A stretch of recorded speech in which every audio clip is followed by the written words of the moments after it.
राम ও নারায়ণ রাম পাল family পরিবারের সকলকে জানাই স্বাগত। আপনারা সকলে কেমন আছেন? আমি ভালোই আছি। আমার এই ব্লগগুলো যদি ভালো লাগে পাল ফ্যামিলি চ্যানেলটি সাবস্ক্রাইব করে সাপোর্ট করার অনুরোধ জানালাম। এই হচ্ছে আমাদের আজকের রান্নাবান্না, এতগুলো রান্না করেছি।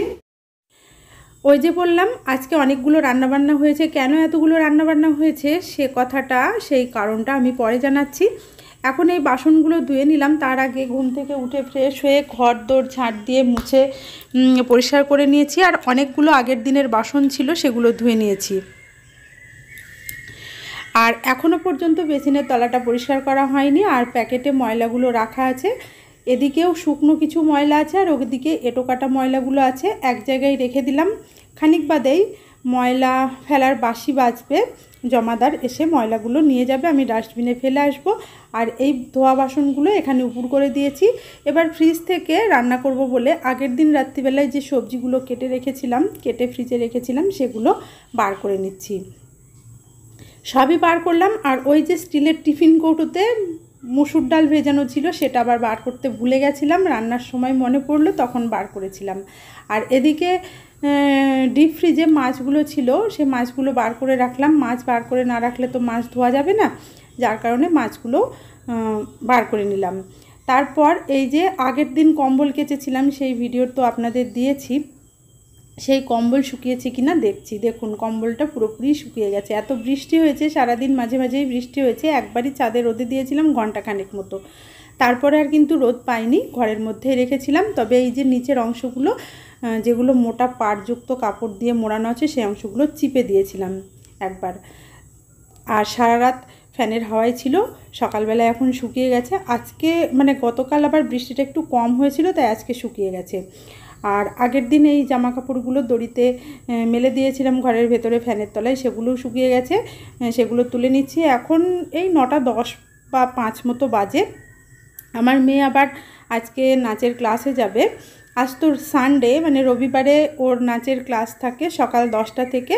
ও রেডি হচ্ছে, বেরিয়ে যাবে। কম্বলটা ভালো করে ভাঁজ করে নিয়ে গুছিয়ে তুলে রাখবো। আর কম্বলের কালারটা কেমন হয়েছে বলুন? খুব সুন্দর কালার না? আমার মেয়ে গায়ে দেয় কম্বলটা। মাঝে মাঝে আমি আর মেয়ে একসঙ্গে একই কম্বলে ঢুকে যাই। কম্বলটা খুবই বড়, তবে আমি একটা আলাদা কম্বল গায়ে দিই, সেটা এখনও কাঁচা হয়নি, পরে দেখাচ্ছি কোনটা আমি গায়ে দিই। আর এই যে 3টে আমি কেচে নিয়েছি কম্বল। এই 2 সপ্তাহের মধ্যেই 3টে কম্বল কেচেছি। বর্ষাকাল হলেও দেখুন কম্বলগুলো কেচে একদম গুছিয়ে বাক্সে ভরে রাখছি। ভাবলাম মোটা করে ভাঁজ করে রাখবো, হলো না। ভাঁজ খুলে পাতলা করে ভাঁজ করে বাক্সের মধ্যে ভালোভাবে সেট করে রেখে দিচ্ছি। আর খুব সুন্দর একটা গন্ধ বার হচ্ছে। সার্ফ এক্সেল সার্ফ দিয়ে কেচেছিলাম, খুব সুন্দর একটা স্মেল বার হচ্ছে, কোনো গ্যাস গন্ধ নেই। মনটাও আমার খুব ফ্রেশ লাগছে। যাক, কাজগুলো গুছিয়ে তো নিলাম এই কটা দিনের মধ্যে। এই কাজটা আমার মাথায় খুব ভার হয়েছিল যে কবে করব। এখন ওই জামা কাপড়গুলো গুছিয়ে রাখছি। জামা কাপড় ঘরের মধ্যে ছড়ানো থাকলে ভালো লাগে না। সকালবেলায় তুললাম তো, এখন সারা রাত যেহেতু দড়িতে মেলা থাকে শুকোনোর জন্য, তাই সকালবেলাতে জামা কাপড় তুলে ভাঁজ করে নিই। না হলে তো বিকেলবেলাই জামা কাপড় ভাঁজ করা। আর এটা হচ্ছে আমার মেয়ের লং কুর্তি, গাউন টাইপ না, লং কুর্তি। এটাকে ভাঁজ করতে মেয়ে ভালো পারে না, তাই আমি ভাঁজ করে দিচ্ছি। অনেকটা বড় সড়ো তো, এখনও এইগুলো খুব ভালো ভাঁজ করতে পারে না। কেচে ভাঁজ করে রাখছি, ও পরে কলেজে যাবে। সুন্দর করে পাট করে ভাঁজ করে ভালো করে রাখলে আর ইস্ত্রি করা লাগে না। মেয়ের জামা কাপড় খুব বেশি ইস্ত্রি করতে হয় না। ছেলের শার্টগুলো মাঝে মাঝে ইস্ত্রি করে দিই, তবে বেশিরভাগ দিন ইস্ত্রি করা সম্ভব হয় না। সুন্দর করে ভাঁজ করে রাখি। ভাঁজ করে যদি তার উপরে আরও জামা গেঞ্জি চাপিয়ে রাখা হয়, ইস্ত্রি করার প্রয়োজন হয় না, পরা যায়। আর আপনাদের দাদাভাই নিচ থেকে আরও কিছু বাজার করে এনেছে। এই যে ছেলেমেয়েরা সকালে চিড়ে খায়, চিড়ে এনেছে। লবণ ফুরিয়ে গেছিলো, লবণ আর এইটা সর্ষে আর একটু সয়াবিনের প্যাকেট এনে রাখা হয়েছে, রান্নাবান্নার জন্য যদি কখনো প্রয়োজন হয় ব্যবহার করব বলে। আর মাছটাই বরফ এখনও কাটেনি, দেখুন একদম চাঁই ধরে আছে। মাছ ধোবো বলে এলাম, কিন্তু ধোয়া হলো না। তবে এই কাজগুলো করার আগে আমরা চা করে সবাই মিলে চা খেয়ে নিয়েছিলাম, সেই ভিডিও আর আপনাদের সঙ্গে শ্যুট করা হয়নি। আর মাছে হাত দিয়েছিলাম, মাছটা দেখুন মানে হাতটাতে তেল লেগে গেছে মাছের, তাই হাতে একটু সাবান দিয়ে ভালো করে হাতটা ধুয়ে নিলাম। বরফটা কাটুক, তারপরে মাছটা ধুয়ে নেব। মাছটা ঢেকে রাখলাম, মাছি বসবে বলে আবারও হাতটা ধুয়ে নিয়ে এই যে এই কম্বলটা আমি গায়ে দিই, এটা এখনও কাঁচা হলো না, এই সপ্তাহে আর হবেও না। আমি তো আগামী দিন বাড়ি চলে যাব, তাই কম্বলটা রয়ে যাবে, সামনের সপ্তাহে চেষ্টা করব কাচার।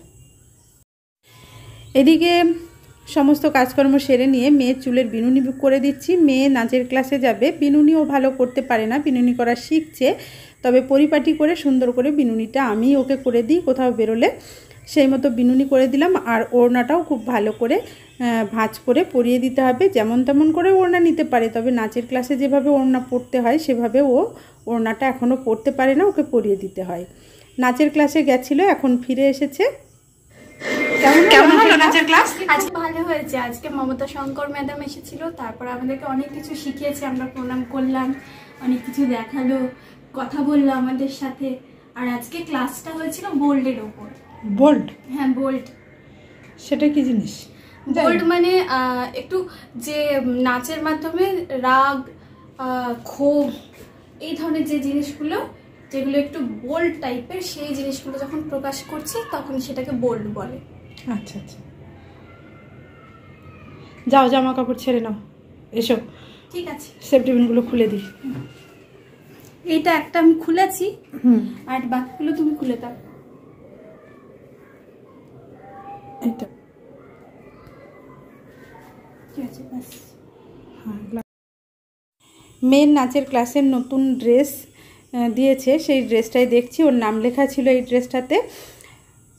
তারপর চলে এসেছি রান্নাঘরে। রান্নাঘরে আজকে রান্না হবে মাছের মাথা দিয়ে বাঁধাকপি, মানে ইলিশ মাছের মাথা দিয়ে। আর ওদিকে বড়া ভেজে রেখেছি খাওয়ার জন্য, আর কিছু বড়া ভেজেছি রসা করব বলে, ইলিশ মাছে লবণ হলুদ মাখাবো বলে রেখে দিয়েছি। ইলিশ মাছের মাথাগুলো অলরেডি ভাজা হয়ে গেছে। আর এই যে রসার তরকারি করব, বরবটি, আলু, বেগুন, পটল আর এই মুসুর ডালের বড়া দিয়ে, কাঁচা কলা এই দিয়ে। আর এদিকে এই মাছটা হচ্ছে রূপচাঁদা মাছ, আর এদিকে প্রায় 1 কেজি আছে সিলভার কাপ। কি মাছ দিয়ে কি প্রিপারেশন করব এখনও কিছু ঠিক করে উঠতে পারিনি। যাই হোক, রান্নাবান্না চলছে, করতে থাকছি।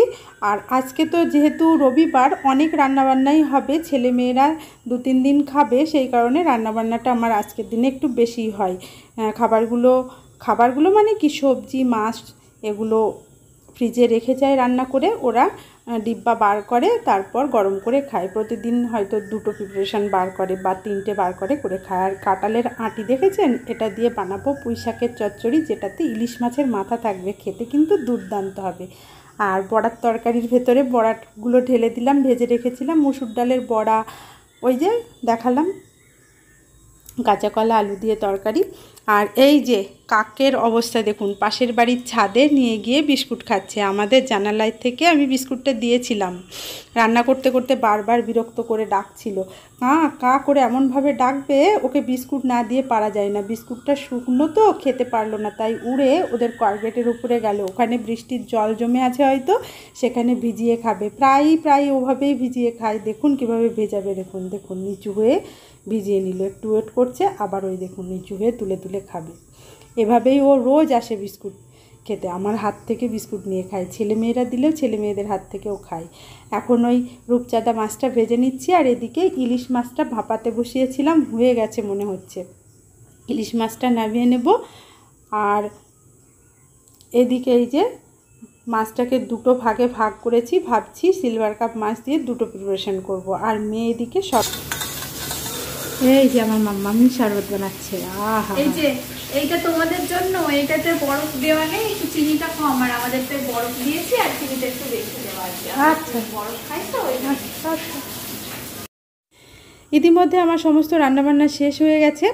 মেয়ে নাচের ক্লাস থেকে আসার পর ওকে শরবত বানিয়ে দিয়েছিলাম, সেইটুকু শরবত খেয়ে ওর তৃপ্তি আসেনি, তাই ও স্নান সেরে বাড়ির সবার জন্য শরবত বানিয়েছে। এটা শরবত ঠিক নয়, লেবু জল, সবাই মিলে খাওয়া হবে। খুব ভালো শরবত বানাতে শিখেছি। আমি স্নান সেরে এসে এখন দেখাচ্ছি, দেখুন আজকে কি রান্না করেছি। বড়া আলুর তরকারি, আর এটা হচ্ছে সিলভার কাপের রসা। না, এটা হচ্ছে ইলিশ মাছের মাথা দিয়ে পুঁই শাকের চচ্চড়ি। এটা হচ্ছে বাঁধাকপি, বাঁধাকপি 2 জায়গায় তুলেছি। 2 দিন খাবে তো ছেলেমেয়েরা। না, এটা তো মাছ চড়ানো। আর এইটাতে বোধহয় বাঁধাকপি আছে নাকি, না এটা ইলিশ মাছের পাতুরি, মানে ভাপা, ইলিশ মাছের ভাপা আর কি। এটা ইলিশ মাছের ভাপা, এটা মাছ চড়ানো।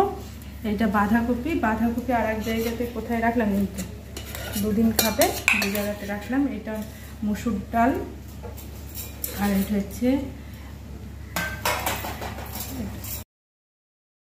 এটা রূপচাঁদ বা রূপচাঁদা, যাই হোক কি নাম আমি সঠিক জানি না, সেই মাছ। আর এটা হচ্ছে ঢ্যাঁড়স সর্ষে, আর এর তলায় আছে নিরামিষ ডাল।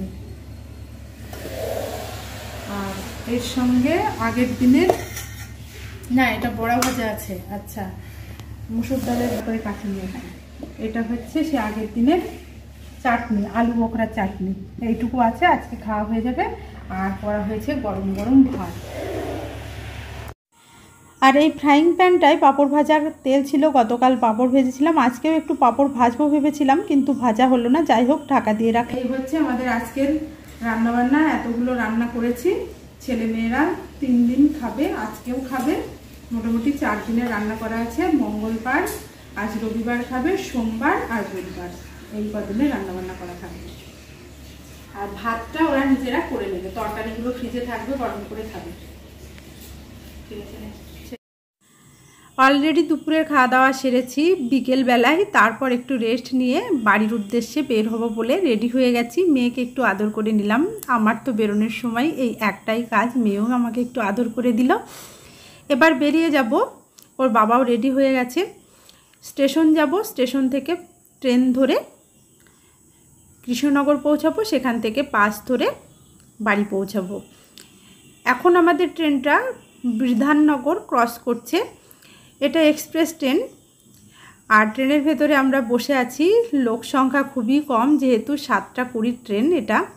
আর একটা ট্রেন আমাদের ট্রেনকে কিভাবে ওভারটেক করলো দেখুন, খুবই তাড়াতাড়ির মধ্যে ট্রেনটা পাস করে চলে গেল।